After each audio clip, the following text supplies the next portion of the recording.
Hoy en Conciencia hablaremos sobre el costo de la inseguridad.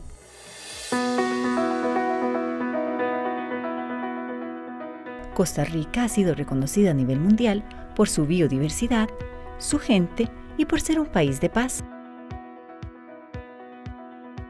Sin embargo, la creciente ola de inseguridad impulsada por el auge del crimen organizado y el narcotráfico nos aleja cada vez más de esa imagen pacífica y feliz.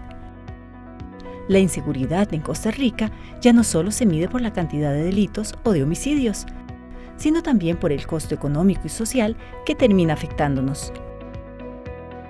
Los recursos públicos que podrían destinarse a la educación, salud o a la infraestructura, hoy deben invertirse para atender las consecuencias de la criminalidad. Pero, ¿cómo afecta esta situación nuestra imagen a nivel nacional e internacional? Para conversar más sobre este tema, nos acompaña Luis Vargas Montoya, investigador del Estado de la Nación. Luis, sea muy bienvenido a Conciencia. Primera vez, seguro estoy que no será la última. Muchas gracias, don Gustavo, por la invitación. Un saludo para usted y para todas las personas que siguen este programa. Casualmente hablar de un tema muy interesante y de máxima preocupación en nuestro país, que es el costo económico de la inseguridad. Vamos a ver si aprendemos cómo cuantifican ustedes lo que significa estos niveles de inseguridad que estamos viviendo en nuestro país a tal magnitud que nos posiciona incluso por encima de los países del Triángulo Norte, Guatemala, El Salvador y Honduras. Tenemos cantones con tasas de las más altas del mundo. Luis, todo esto basado en la información que usted compartió conmigo. Entonces la pregunta es, ¿se puede decir que el aumento de estos niveles de criminalidad, estos niveles de inseguridad, pone en duda la percepción de la seguridad y la confianza del sistema institucional? Luis, por favor. Sí, don Gustavo, sin lugar a dudas, en el Estado de la Nación hemos venido realizando esfuerzos por entender mejor esta escalada que ha tenido la criminalidad en el país. Como usted muy bien mencionaba, son números alarmantes. Tenemos tasas de homicidios epidémicas en todo el país y particularmente hay territorios que han escalado, han crecido. Algunos de por sí ya han sido territorios violentos donde no hemos podido desarrollar estrategias para el combate del crimen organizado. Y hay otros cantones y regiones del país que en algún momento mostraron una cierta estabilidad, pero que en los últimos años han crecido de manera exponencial. Por ejemplo, el Pacífico Central, y cómo la mancha de criminalidad, que quizás estaba más concentrada en el Caribe y en ciertos cantones específicos, se ha ido extendiendo a lo largo y ancho del país. Es una preocupación, es el tema que preocupa más a la ciudadanía, además, según los últimos informes del CIEP, y no es para menos. Ya no podemos salir a las calles con tranquilidad, ya nos da miedo salir de noche, caminar al frente de nuestras casas. Así que podemos decir sin lugar a dudas que como país se nos ha salido de las manos el combate contra la criminalidad y particularmente hemos tenido una escalada muy importante del crimen organizado. ¿Cuál es la principal señal?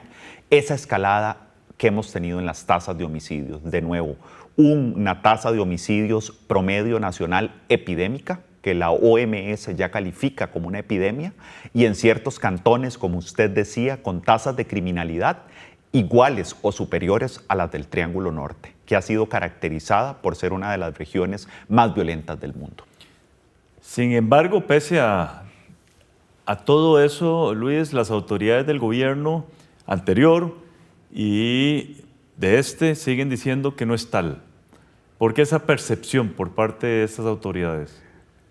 Es difícil de explicar, ¿verdad, don Gustavo? Uno, por un lado, pensaría, es que nos sentimos incapaces de combatir el crimen organizado. Es algo tan complejo para las autoridades gubernamentales que tratamos de obviarlo para no asumir esa responsabilidad. podría ser una hipótesis, ¿verdad? Valga aclarar, es solo una hipótesis que yo no podría comprobar con la información que tenemos. Podría ser también una cuestión de, no lo obvio, pero también estoy pensando que los cambios que amerita son más profundos que lo que un gobierno por sí solo puede hacer. Y esto lo voy a conectar con un tercer factor que ha sido por lo menos la retórica de los gobiernos, el actual y el anterior particularmente, y ya el actual lo empieza a decir, es responsabilizar a otros actores del entramado institucional, es responsabilidad de la Asamblea Legislativa, según la retórica del gobierno, por no aprobar ciertas leyes, es responsabilidad del Poder Judicial, por no llevar a cabo ciertas acciones, porque las personas que están encerradas salen rápido. Porque el entrabamiento que existe ahí adentro. El entrabamiento. Y al final de cuentas, yo creería que posiblemente todas estas razones estén detrás. El punto es que no podemos seguir en esta inacción, en esta inercia, dejando que la criminalidad escale, dejando que el crimen organizado extienda estas redes que hoy vemos lamentablemente prácticamente en todo el país. Y yo le voy a poner un ejemplo muy concreto. Cartago. ¿Qué era Cartago hace 5 años? Me gustaría decir hace una década, pero no, hace menos, hace 5 años. Hoy hay 2 bandas criminales en Cartago luchando por este territorio que están generando homicidios constantemente, homicidios violentos en una provincia y en ciertos cantones de esta provincia que gozaban de mucha salud en seguridad ciudadana. Y hoy no la tienen, la perdieron. Y me temo que muchos de estos procesos de pérdida de seguridad hasta cierto punto son irreversibles. Tenemos ejemplos muy cercanos en el continente de países que llevan años combatiendo el crimen organizado y lamentablemente les ha costado salir de este círculo vicioso. El incremento de esta violencia, Luis, ¿está estrictamente asociado al narcotráfico? Podríamos decir que es el corazón. El crimen organizado, sin lugar a dudas, tiene su corazón en el narcotráfico, ¿verdad? En los psicotrópicos y el trasiego de drogas.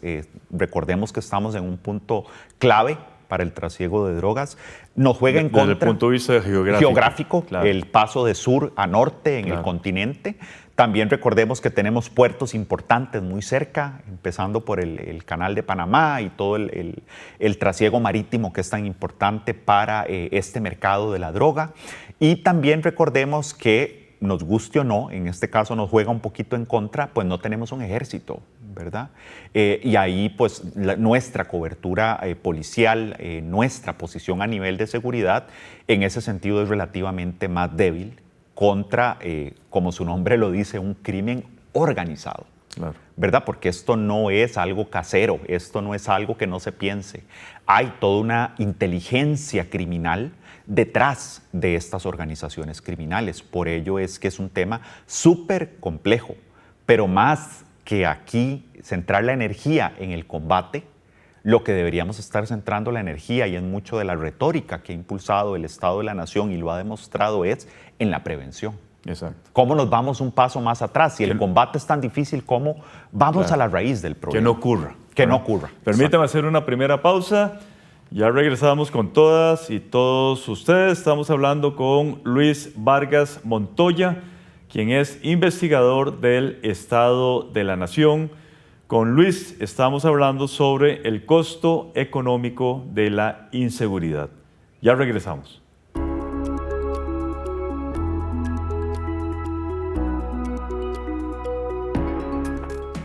Según datos del Organismo de Investigación Judicial, OIJ, Costa Rica cerró el año 2025 con 873 homicidios dolosos.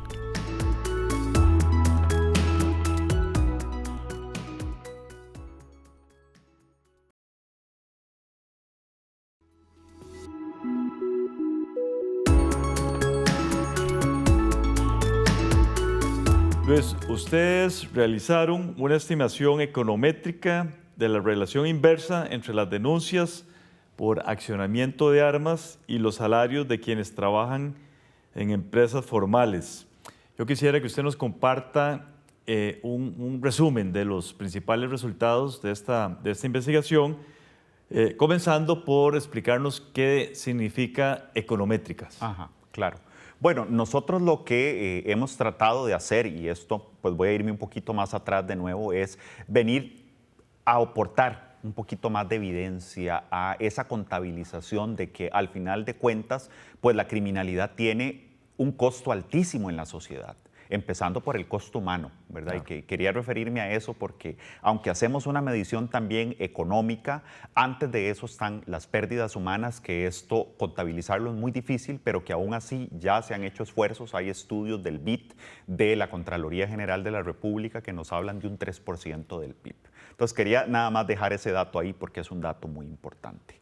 Más todos los daños colaterales a la sociedad, etcétera, etcétera. Entonces es una medición compleja, el costo de la criminalidad, ¿verdad? Hay un costo directo, esas muertes, esos procesos judiciales. Luego hay un costo que podemos llamar un costo indirecto, que es mucho lo que nosotros medimos en este estudio, y es que al final de cuentas, cuando vamos a tener mayor criminalidad en un territorio, porque nuestro enfoque fue territorial, esa concentración de la criminalidad, en este caso medido a través del accionamiento de armas, va a generar efectos adversos en la actividad económica. En este caso, lo que nosotros encontramos es mayor accionamiento de armas, menores salarios en el sector formal de la economía.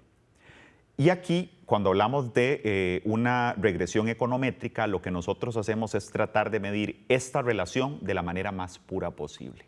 Es decir, controlando por otros factores que también podrían incidir en el resultado económico, como nuestra variable resultado o de respuesta, no solo el accionamiento de armas, pero tratando de aislar esos otros efectos, decir cuál es la relación pura entre estas dos variables. Y efectivamente encontramos esa relación inversa, ¿verdad? Más accionamiento de armas, los salarios del sector formal son más bajos.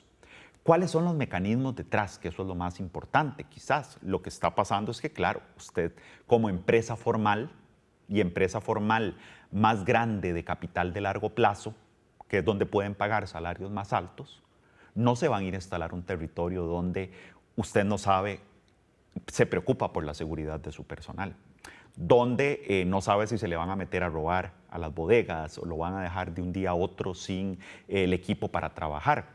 Y además de eso, pensemos en que yo, empresa, tampoco me voy a instalar un territorio donde no voy a tener el capital humano para ocupar los puestos. Exacto. ¿Por qué? Porque las personas no quieren ir a vivir a esos territorios. Exacto. Nos guste o no, es una realidad con la que estamos viviendo. Triste realidad. Sin lugar a duda, la inseguridad genera altos costos económicos y sociales, costos directos, indirectos e intangibles. El costo directo del crimen en Costa Rica ya se ha medido. Dice el BIT en el 2022, Luis, de sus datos, del informe más bien de ustedes, el costo regional fue de un 3% del PIB, ya usted lo mencionó.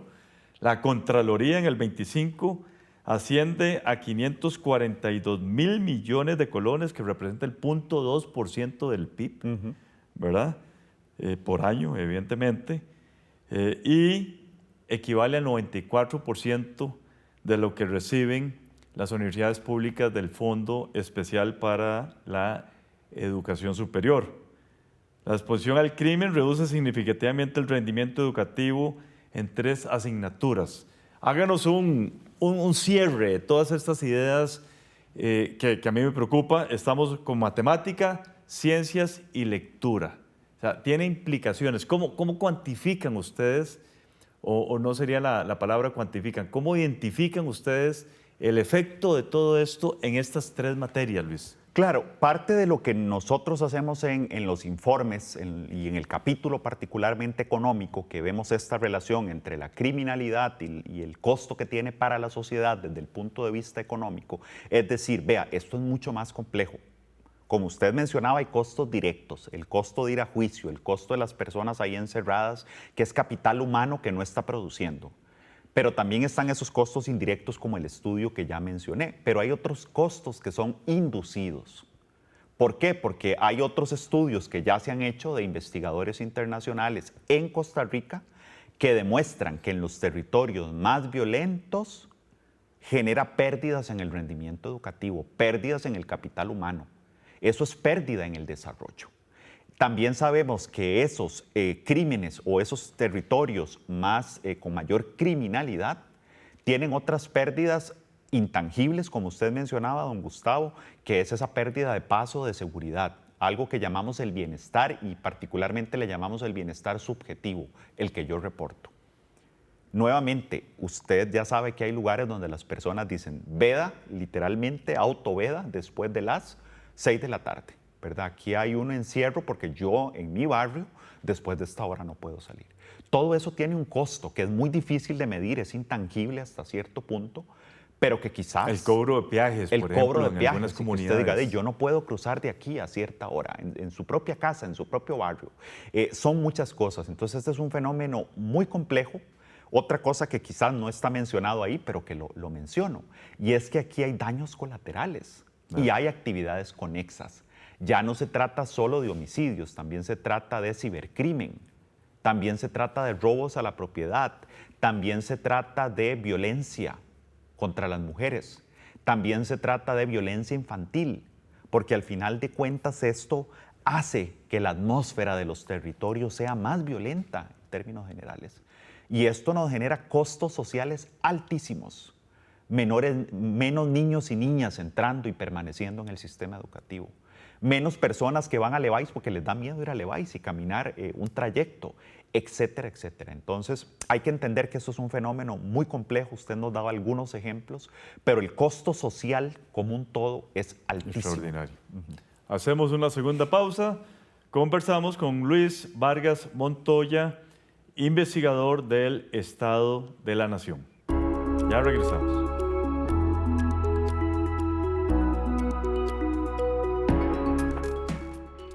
Según datos del Centro de Investigación y Estudios Políticos, CIEP, cerca del 45% de la población identifica la criminalidad como el problema principal del país.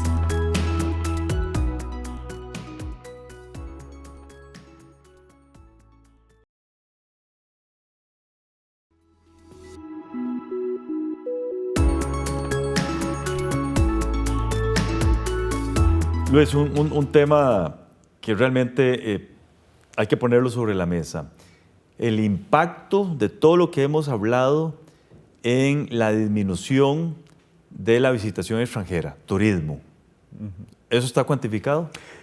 Tenemos alguna cuantificación preliminar y aquí quiero ser, pues también estamos hablando de ciencia, ¿verdad? Estamos hablando de un rigor científico en el informe Estado de la Nación. Nosotros ya tenemos una medición preliminar donde lo que vemos es un patrón que conforme se han dado alertas importantes, por ejemplo, de embajadas, de noticias importantes en periódicos reconocidos a nivel mundial y particularmente de aquellos países como los Estados Unidos, de donde provienen muchas de las personas que nos visitan, mucho del turismo extranjero, cuando hay una mala noticia o cuando hay una alerta, la visitación extranjera en el país decrece. Valga aclarar que no hemos podido, por falta de datos, hacer una medición más robusta, una medición econométrica como la que hablábamos antes, donde podamos aislar otros efectos y decir, bueno, no es solo la criminalidad, también es el tipo de cambio que puede afectar competitividad, también es que otros destinos están siendo más atractivos,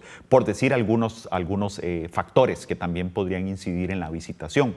Pero sí vemos ya un patrón, ya vemos una relación que nos dice cuando hay estas alertas, claro, es natural, a la persona turista le da miedo venir a un país donde se dio cuenta que la semana pasada asesinaron a una persona en su casa de habitación, en su casa donde se estaba hospedando, ¿verdad? Ya hemos visto noticias que antes en este país eran poco frecuentes, que es una pareja de personas estadounidenses, una pareja de personas alemanas que se fueron a quedar cerca en una costa de este país y de ahí por robarles las asesinaron. Por supuesto que esto va a generar una aversión, va a generar una contención de la visitación al país. Es un tema que de por sí ya las autoridades y cámaras de turismo han venido señalando y que nosotros desde el informe Estado de la Nación ya lo tocamos en la edición 2025, pero que creemos que no acaba ahí.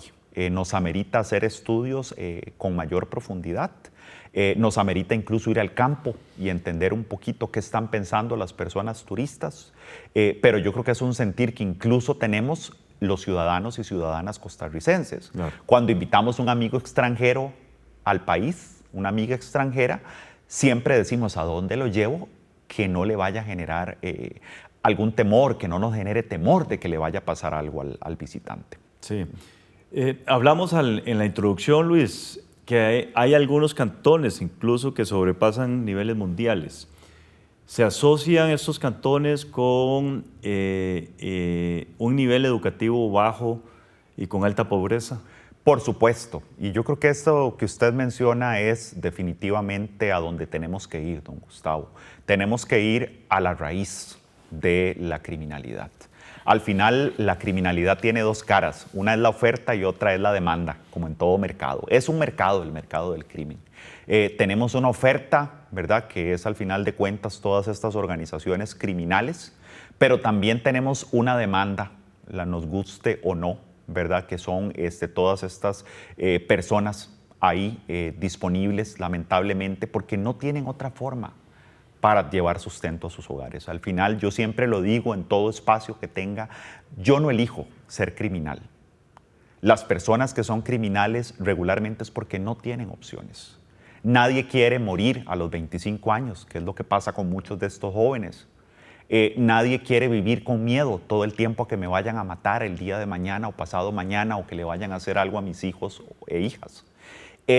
Al final de cuentas, no es una elección, termina siendo una opción, la única opción para llevar sustento a los hogares. Entonces hay territorios donde no generamos empleo y si generamos empleo son de muy mala calidad con ingresos muy bajos.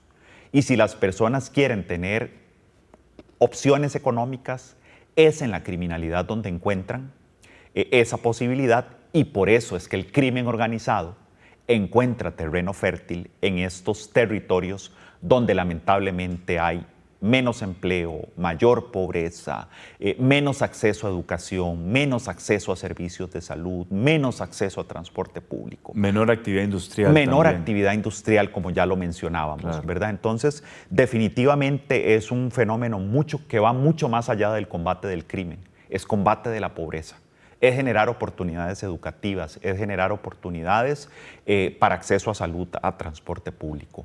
Por ahí es que también es un fenómeno que debemos abordar como sociedad costarricense sin estarnos tirando la pelota y la responsabilidad de un lado al otro, sino de una manera integral, incluso el sector académico participando, el sector empresarial, donde tenemos que sentarnos a la mesa distintos actores para buscar soluciones conjuntas que tal vez no vamos a ver el resultado mañana, ni en 3 meses, ni en un periodo electoral probablemente. ¿Por qué no hay una convocatoria del gobierno de todos los sectores para dialogar sobre esos temas? Es una buena pregunta, ¿verdad? Es una pregunta que deberíamos hacerle al gobierno. Yo lo que le diría es, lamentablemente hemos perdido la capacidad de diálogo. Es mucho más fácil la culpa, el culpabilizar a alguien más, que el sentarnos a la mesa y estar dispuestas a escuchar qué estamos haciendo mal, pero también qué estamos haciendo bien. Pero esa parte de la crítica no estamos teniendo la apertura a la crítica, a una crítica constructiva al final. Yo creo que aquí es entender que esto no es un problema ni de un actor ni del otro, es un problema de la sociedad. Claro. Y la manera de abordarlo es así, trabajando en una mesa. Definitivamente esa mesa de diálogo tiene que estar y algo que tenemos que decir con toda claridad es que el responsable de formar esa mesa de diálogo, sin lugar a dudas, debe ser el gobierno de la República. Luis, muchísimas gracias. Desde luego le vamos a dar continuidad a estas investigaciones de ustedes, así que no descarto que lo invitemos nuevamente a muy corto plazo. Muchas gracias, don Gustavo. Muchas gracias a usted también. Gracias a todas y todos ustedes. Continúen con la programación de Canal 15 UCR, no sin antes ver nuestra sección Conceptos. Hola, les doy la más cordial bienvenida a Conceptos. Soy Catalina Lao y voy a definir y poner en contexto algunas de las palabras que se dijeron en el programa. Por ejemplo, lo que dijo la persona invitada aquí. lo que deberíamos estar centrando la energía y en mucho de la retórica que ha impulsado el Estado de la Nación y lo ha demostrado es... La retórica es el arte y la disciplina de usar el lenguaje para persuadir, conmover o deleitar a una audiencia. Esta disciplina consiste en saber estructurar ideas de forma clara, lógica y emocional para lograr que el oyente o el lector apoye un mensaje específico. En este caso, el investigador usa este concepto para referirse al discurso usado por el Estado de la Nación para hacer conciencia y tratar de atacar los problemas de inseguridad desde su origen para prevenirlos antes de que ocurran. También voy a definir la palabra que usó en la siguiente frase. Y aquí, cuando hablamos de una regresión econométrica, lo que nosotros hacemos es tratar de medir. Una regresión econométrica es una técnica estadística que mide cómo una variable económica cambia cuando se modifican otras variables. Los economistas la usan para entender qué factores afectan un problema financiero. Pero en este caso, el investigador la usa para medir el nivel de criminalidad en un territorio basándose en la relación que existe entre el aumento del uso de armas de fuego y los bajos salarios de la población. Esto fue Conceptos. Los invito a acompañarnos en cada programa de Conciencia. Recuerde que puede ver este y otros programas en nuestro canal de YouTube y seguirnos en nuestra página de Facebook. Hasta la próxima.